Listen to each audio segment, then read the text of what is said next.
ឲ្យតែបងប្អូនរក្សានៅជំហរស្មោះត្រង់ជាមួយជាតិឲ្យតែបងប្អូនមានជំនឿជាមួយនឹងថ្នាក់ដឹកនាំគណៈបកកម្លាំងជាតិខ្ញុំធានាឆ្នាំ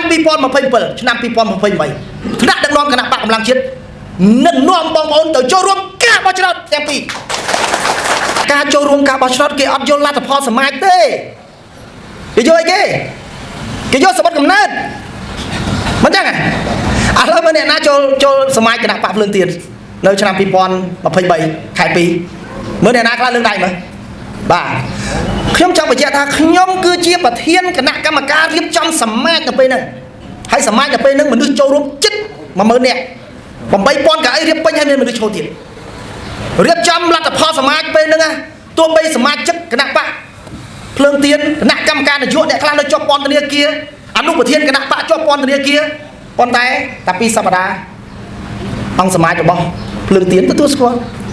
ប៉ុន្តែសំខាន់តើគណៈបកភ្លើងទៀនអាចចូលរួមការប្រកួតអត់អាចអត់ដោយសារអីអត់ដោយសារអត់សម្បត្តិកំណើតហើយដល់ពេលគេនិយាយទៀតណាគេថា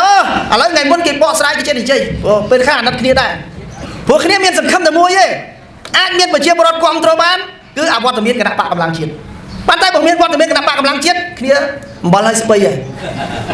អញ្ចឹងបានគ្នាចេះតែគិតផ្សព្វផ្សាយតែរឿងសមាជរបស់គណៈបកហ្នឹងឥឡូវពេលហ្នឹងខ្ញុំបកស្រាយរឿងថាយើងដាក់សម្បត្តិកំណើតសម្រាប់ចូលគេថា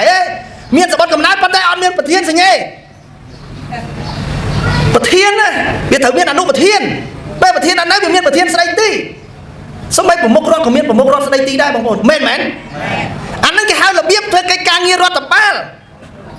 ប៉ុន្តែខ្ញុំលើកលែងតែគេស្អីផ្សេងទេបងប្អូនស្អីក៏គេអាចធ្វើបានដែរកុំថាឡើយមានសមាជទទួលស្គាល់កុំថាឡើយមានសម្បត្តិកំណើតគេដាក់ស្អីតែមួយចំណុចគេមិនចង់ឲ្យចូលរួមការបោះឆ្នោតអត់ដដែលហ្នឹងជឿមិនជឿដូច្នេះយើងអត់មានយើងឲ្យច្បាស់ខ្លួនឯងទី1ហេតុផលរបស់យើងវាលំបាកតិចហើយដោយសារតែយើងវាមានជំនឿពីប្រជាពលរដ្ឋហេតុផលទី2ផ្លូវច្បាប់វាអត់មានអីផ្លូវច្បាប់អីយកមកនិយាយសមាជគឺជាលទ្ធផលនៅក្នុងផ្ទៃក្នុងដាក់ចូលរួមនៅក្នុងការប្រកួត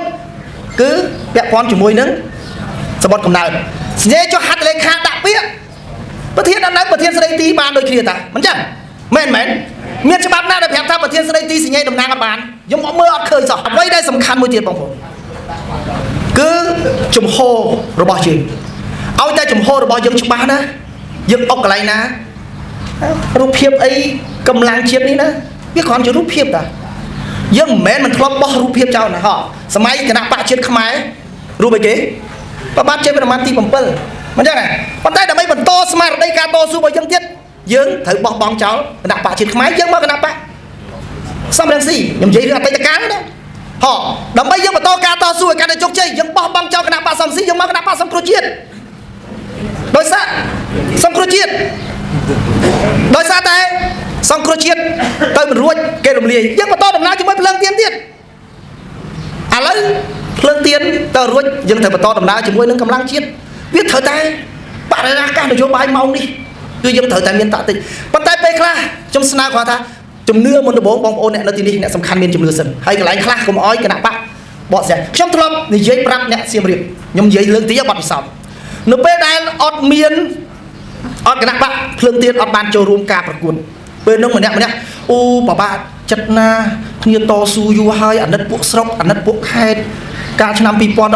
ត់បាត់បង់តំណែងឥឡូវនេះបានបោះឆ្នោតឃុំហើយត្រូវបានស្រុកក៏បានស្រុកខ្ញុំប្រាប់ថាខ្ញុំជំនាញឲ្យតែបងប្អូនរក្សាភាពស្មោះត្រង់ជាមួយជាតិស្មោះត្រង់ជាមួយនឹងការតស៊ូនយោបាយប្រជាធិបតេយ្យឲ្យតែបងប្អូនរក្សាគោលដៅរបស់បងប្អូនដើម្បីជាតិឲ្យតែបងប្អូនស្មោះត្រង់ជាមួយជាតិឲ្យតែបងប្អូនមានការជឿជាក់លើថ្នាក់ដឹកនាំខ្ញុំធានាខ្ញុំនឹងនាំបងប្អូននៅក្នុងភ្លើងទៀននេះចូលរួមការបោះឆ្នោតហើយទទួលបានលទ្ធផលអ្នកសៀមរាបនេះគាត់តែដៃព្រោះខ្ញុំធ្លាប់និយាយគាត់ធ្វើចម្ងល់យើងឆ្ងល់ខ្ញុំថាខ្ញុំមានទីដល់ពេលចុងក្រោយបោះឆ្នោតឆ្នាំ2025ណាបេក្ខជនដែលឈរឈ្មោះបោះឆ្នោតសុទ្ធមកពីគណៈបកភ្លើងទៀនទាំងអស់ហើយអ្នកបោះឆ្នោតឲ្យបេក្ខជនគឺជាអ្នកមកពីគណៈបកភ្លើងទៀនទៀតយ៉ាងណាមិញណាបងប្អូនទាំងអស់គ្នាថ្នាក់ដឹកនាំទៅនេះខ្ញុំនិយាយថ្ងៃនេះឲ្យតែបងប្អូនរក្សានៅជំហរគោលដៅរួមរបស់យើងដើម្បីជាតិមាតុភូមិឲ្យតែបងប្អូនរក្សានៅជំហរស្មោះត្រង់ជាមួយជាតិឲ្យតែបងប្អូនមានជំនឿជាមួយនឹងថ្នាក់ដឹកនាំគណៈបកកម្លាំងជាតិខ្ញុំធានាឆ្នាំ2027ឆ្នាំ2028ថ្នាក់ដឹកនាំគណៈបកកម្លាំងជាតិនឹងនាំបងប្អូនទៅចូលរួមការបោះ ទាំងពីរអាហ្នឹងគឺជាការពិត